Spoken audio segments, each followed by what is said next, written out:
Des hommes se penchent vers la terre pour mériter leur vie d'homme, confient au sol tout leur avoir, tout leur avenir, et font de ces cultures l'orgueil des régions de Joliette-Berthier et des Trois-Rivières. C'est l'histoire du tabac jaune. Quel contraste entre ces champs luxuriants et cette terre inculte. Et pourtant ici, richesse et misère sont issus d'un même sol.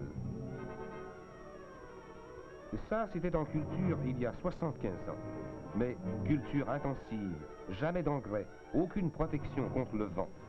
Les premiers exploitants récoltèrent avec avidité, sans jamais se soucier de la conservation du sol.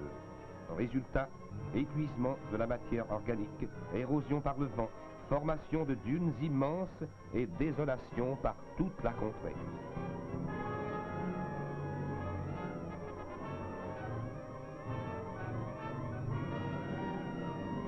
En perdant courage et confiance, les hommes perdirent le droit au sol. La terre, morte d'épuisement, ils l'abandonnèrent. Petit à petit, la nature refit le sol. Mais à quoi était-il bon? Après quelques essais fructueux, on implanta la culture du tabac à cigarette. Bientôt, les terres sont trop petites. Devant une si rapide expansion, les niveleuses s'attaquent aux boisés, livrent aux producteurs de tabac de nouveaux terrains cultivables.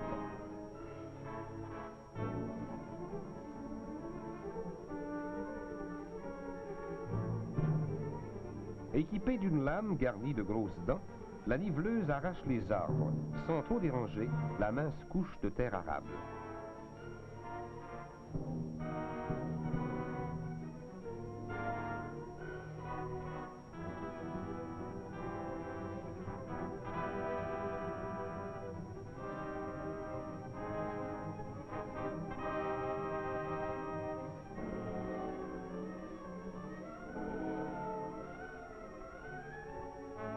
Débarrassé des arbres malingres et des débris, le terrain labouré et hercé redevient propre à la culture.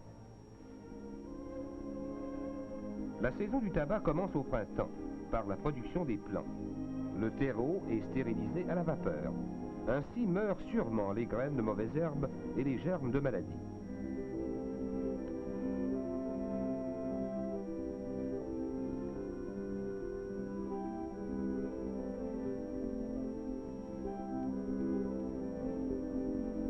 Du terreau fertilisé, nivelé et ensemencé soigneusement, sortent les prémices d'une belle récolte.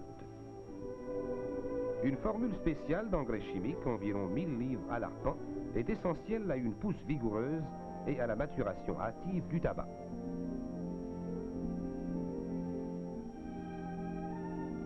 Vers le 24 mai commence la grande épopée du tabac jaune. Du tabac jaune qui sera vert toute la saison. Seuls les plants robustes et de hauteur égale sont choisis pour assurer une plantation uniforme.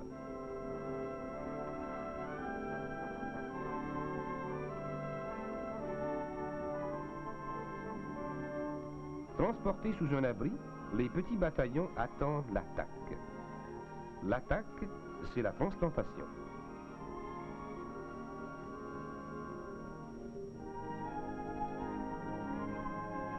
L'eau, indispensable en toute chose, accompagne le tabac au champ.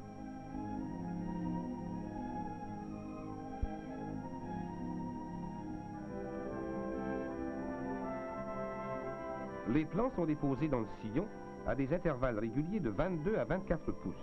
Une tasse d'eau environ tombe en même temps que le plant dans le sol. Avec une machine de ce genre, on peut en un jour planter environ 4 arpents.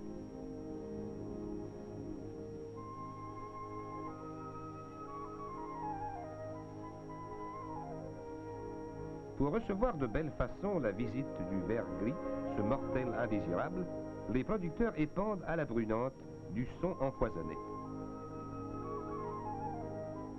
L'épandeur mécanique est une arme efficace et économique. Le ver gris est venu, mais s'il n'y avait pas eu de son empoisonné, regardez, c'est la coûteuse réponse. Ce satané petit ver détruit le plant en le grugeant au collet. L'hypocrite n'opère que la nuit, et le jour, il dort dans le sable chaud.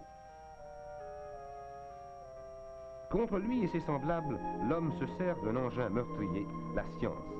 À la station entomologique de Saint-Thomas-de-Joliette, le service provincial de la protection des plantes se livre à de précieuses recherches sur les insectes nuisibles. Les résultats sont dans la poche du producteur de tabac et de tous les autres cultivateurs. Pour bien contrôler les conditions dans lesquelles les insectes se développent, des appareils précis servent à enregistrer l'humidité et la température de l'air et du sol.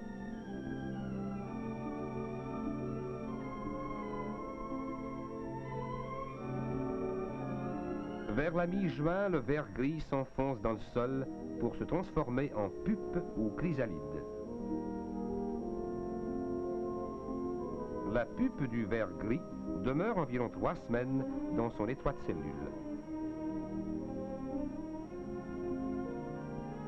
Après une merveilleuse métamorphose, l'insecte complétant son cycle vital devient papillon. Malgré tous les efforts, le ver gris, le ver fil de fer et parfois la température inclémente font mourir plusieurs plants. On les remplace. C'est le repiquage.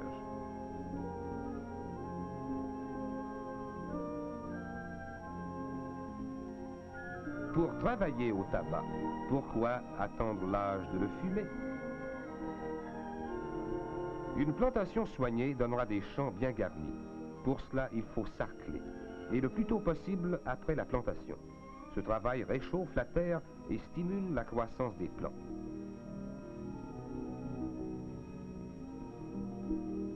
Divers types de sarcleurs sont utilisés, mais les plus pratiques sont ceux qui permettent de sarcler sur le rang et entre les plants.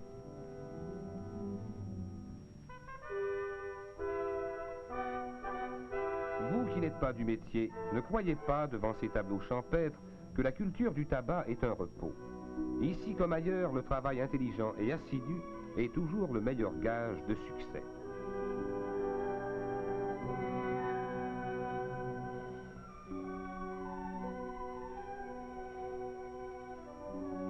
Vers la mi-juillet, les plants trop développés interdisent l'emploi de la machine. Le dernier sarclage se fait donc à la main.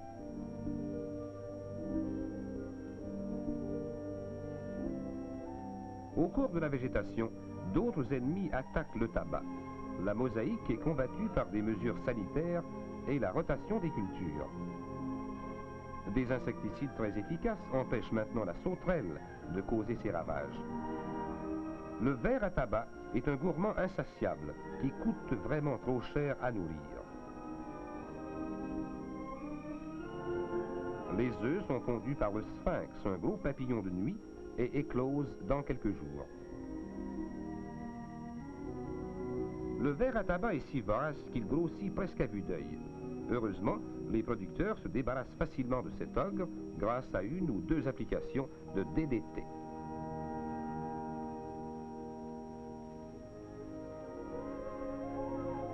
Tabac, mon précieux tabac, tu triomphes donc à peu près complètement de tes ennemis. Que veux-tu encore? Je veux de l'eau. Pas énormément, pas tous les jours, mais juste au bon moment. Plutôt que de toujours se fier aux nuages, certains producteurs installent un système d'irrigation. Les tuyaux d'aluminium sont transportables d'un champ à l'autre et un ingénieux raccord en facilite l'assemblage. L'eau vient d'un étang artificiel ou du ruisseau voisin. C'est tout simple d'ouvrir une vanne, mais c'est une assurance contre la sécheresse. Ce sont de plus belles récoltes. C'est le fier spectacle d'un grand travail bien fait.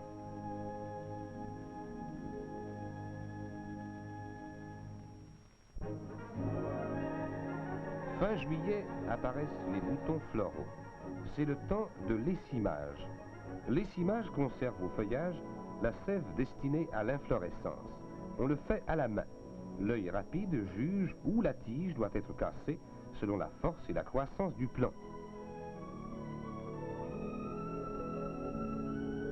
Après l'essimage, les feuilles grandissent, épaississent et commencent à mûrir. La récolte est proche.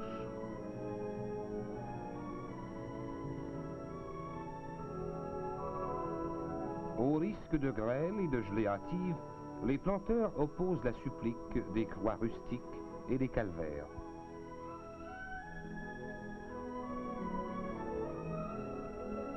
La récolte débute avec le mois d'août et dure environ 6 semaines. Comme les feuilles mûrissent à mesure qu'elles poussent, le cassage commence au pied de la tige.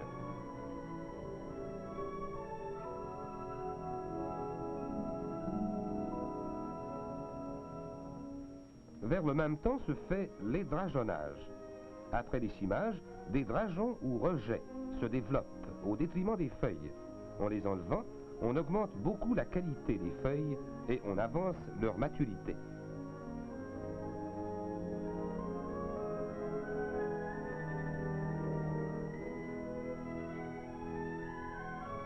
Le deuxième cassage des feuilles est fait généralement 8 jours après le premier.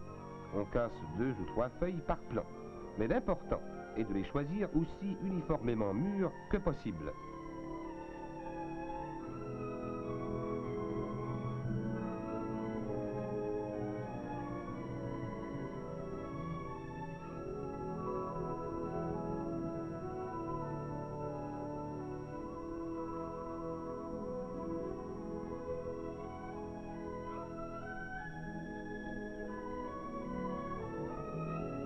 Près des séchoirs, les femmes s'affairent aux tables d'attachage. Le mot lenteur est rayé du vocabulaire, car il faut remplir le séchoir dans la journée. Les feuilles sont passées par groupes de 3 aux attacheuses. Un tour de poignet, des doigts qui voltigent, et les lattes se garnissent à un rythme incessant. La qualité du tabac n'est pas la même partout. Le traitement du sol, la date de la plantation et le soin des champs sont autant de facteurs dans la production de feuilles épaisses et bien mûres.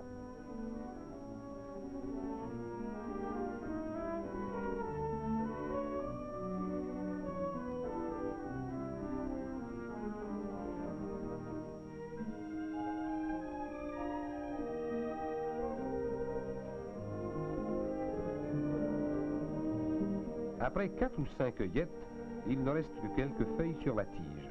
C'est le moment du dernier cassage. Les ouvriers oublient la courbature des premiers jours. Le planteur commence à sourire.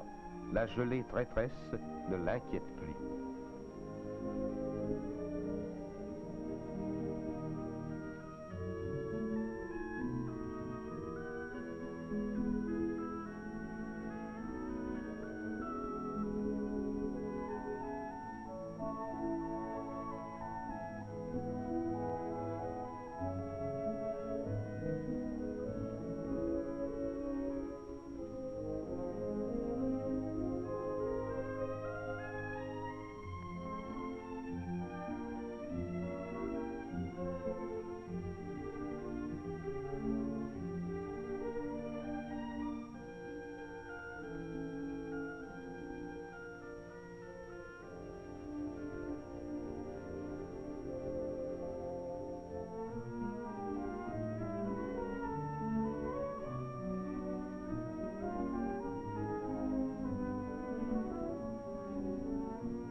À 2 reprises, chaque jour de la récolte, les lattes chargées de feuilles sont entrées dans le séchoir et rangées sur des supports.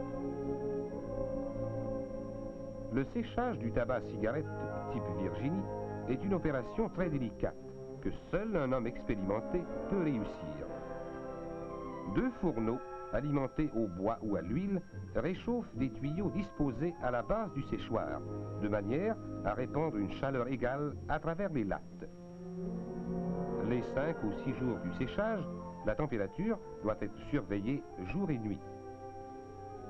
Le séchage fini, on dépend le tabac dès qu'il est assez souple pour être manipulé afin de pouvoir utiliser le séchoir de nouveau.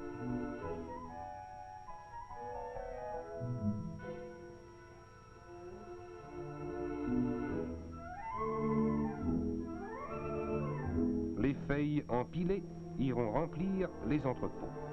Le planteur est content. La récolte est vraiment belle cette année.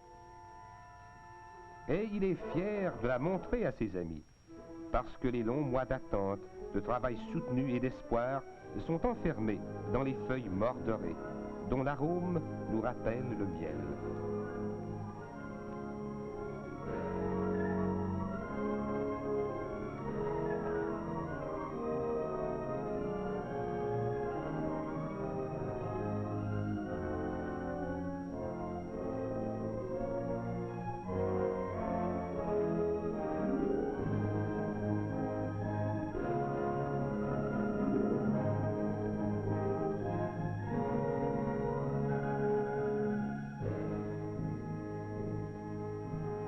La culture de grande superficie de tabac sur un sable fin et léger est presque un défi à la nature.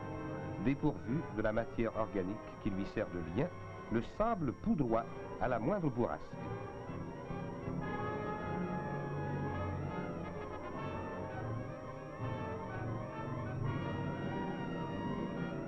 Sous l'action continue du vent, s'amoncellent des dunes. Les premiers planteurs, oubliant les dures leçons du passé, exposèrent de grandes étendues de terrain dénudées aux vents violents et chauds du printemps, et le sol s'appauvrit du peu d'humus et de matière organique qu'il contenait.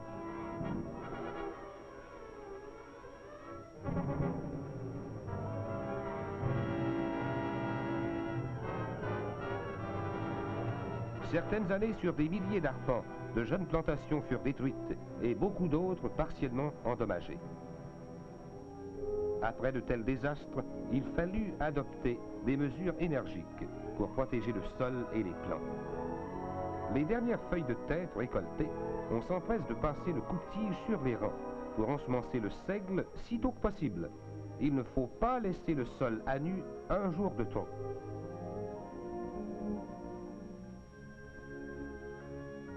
La herse à disque enfouit les déchets et ameublit le terrain.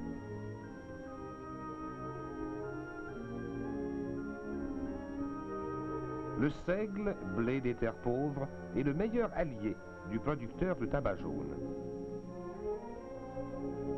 Peu de temps après l'ensemencement, une végétation dense recouvre le sol.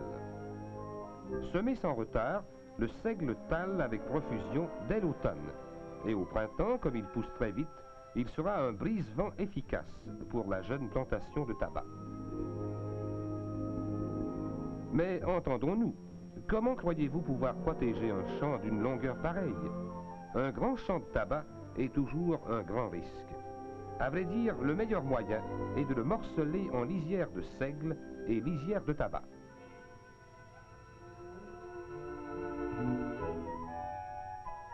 Chaque pièce de terre pose un problème. En la divisant, les experts du ministère provincial de l'Agriculture doivent tenir compte du site et de l'entourage du terrain par rapport au vent dominant. Ensuite, ils déterminent la largeur des lisières et leur orientation.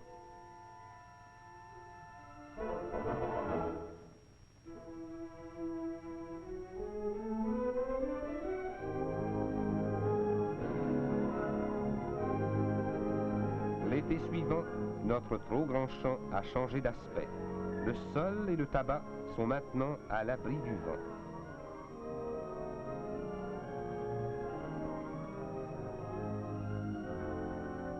Vers la fin de juillet, le seigle est mûr. On peut le récolter à la moissonneuse batteuse si le prix du grain est assez bon.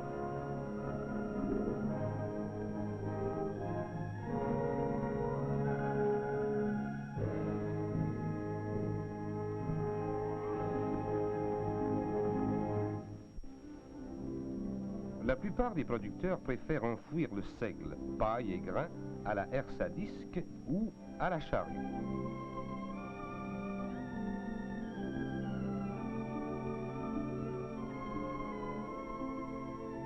Source importante de matière organique, le seigle enfoui donne de la consistance aux terres légères et les enrichit.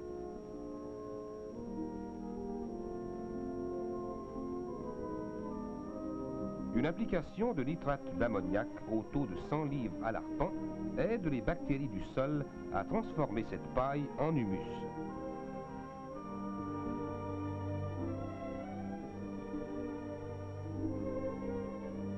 Les épis enfouis donnent une pousse abondante qui protège le sol jusqu'au printemps suivant. Il est bon parfois, avant le labour, d'épandre 4 à 5 tonnes de fumier à l'arpent. Les brise-vents naturels complètent la protection que donnent les champs de seigle. Où il n'y en a pas, on plante des rideaux d'arbres. Le pin pousse bien dans le sable, mais à cause de sa forme conique, l'épinette est préférable.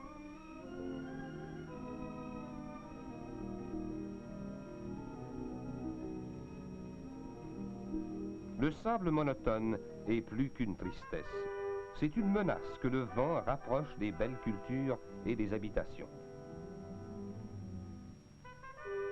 Le reboisement en pin est le meilleur moyen d'arrêter la poudrerie et de redonner de la valeur à ces terres incultes.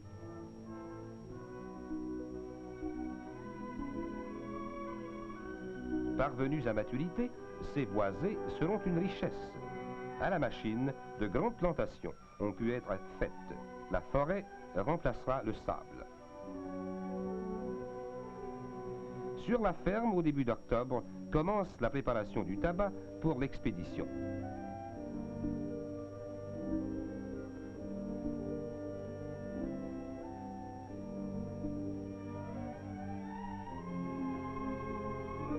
Pour être manipulées facilement, les feuilles sont d'abord assouplies à la vapeur.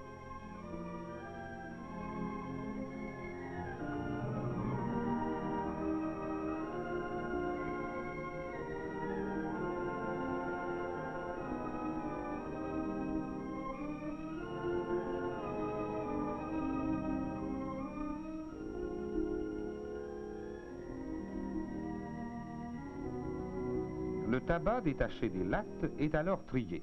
Les déchets, feuilles vertes, brûlées ou mortes, sont séparés des bonnes feuilles.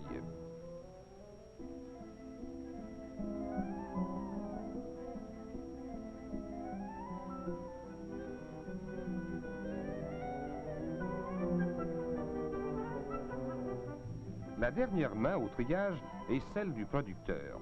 Il n'est pour bien voir que l'œil du maître.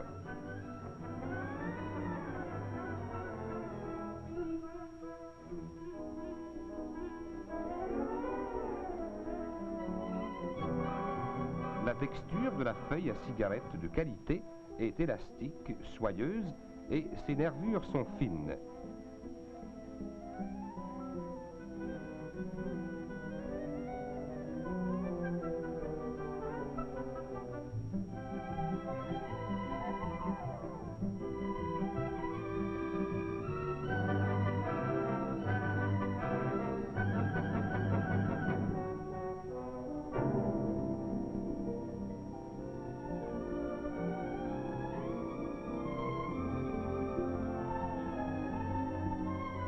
Les balles de 50 à 60 livres chacune portent le nom du producteur et le numéro de la cueillette.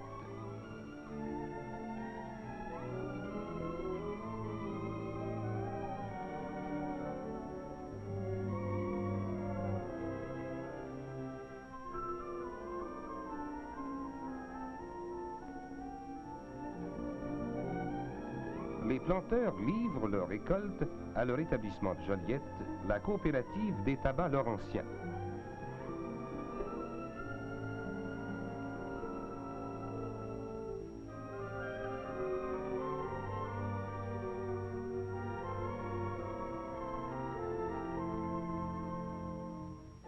À la réception, les balles sont examinées. L'inspecteur refuse tout tabac mal trié. Mais dans ce lot, le bon travail du planteur lui facilite la tâche.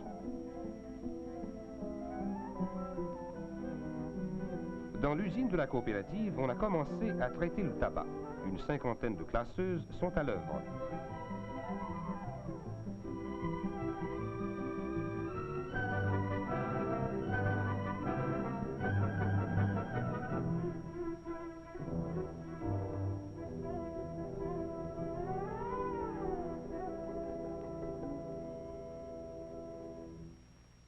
Chaque catégorie de feuilles joue un rôle. L'une donnera à la cigarette l'arôme, une autre la consistance, d'autres la douceur. Ailleurs dans l'usine, les feuilles classées sont attachées en manoc ou main de tabac.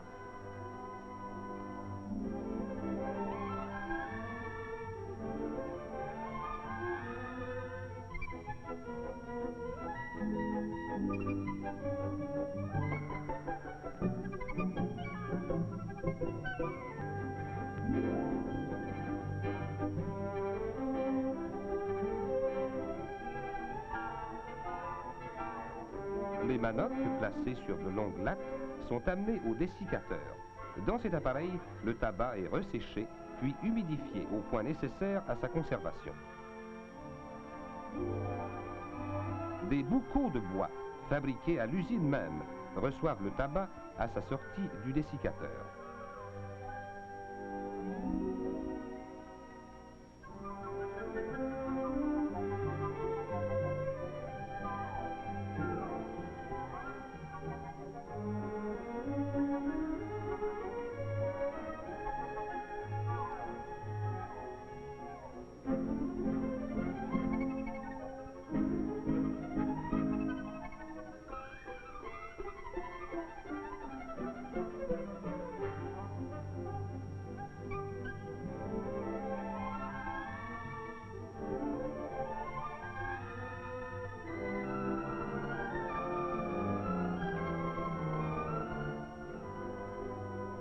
Les boucaux sont transportés dans l'immense entrepôt de la coopérative.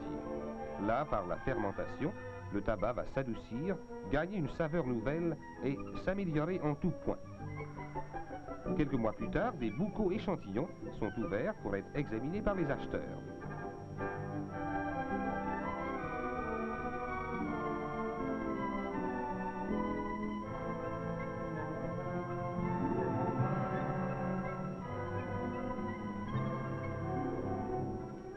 D'un œil connaisseur, les représentants des manufacturiers apprécient la qualité des échantillons. Après 1 an ou 2 d'entreposage, le tabac va enfin devenir cigarette.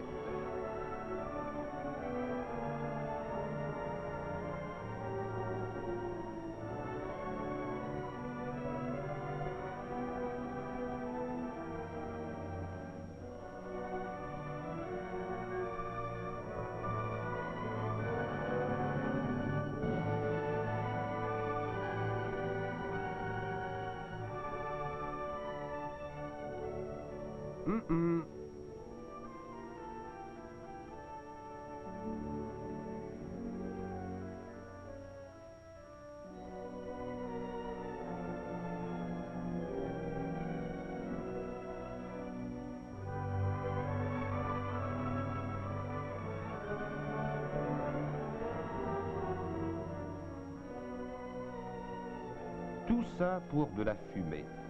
Ce n'est peut-être pas original, mais c'est quand même beau. Des hommes qui parviennent à faire revivre la terre, à transformer une région désertée en une contrée productrice, à suspendre la prospérité au mur de leur maison. Leur travail d'équipe a fait de la bonne besogne.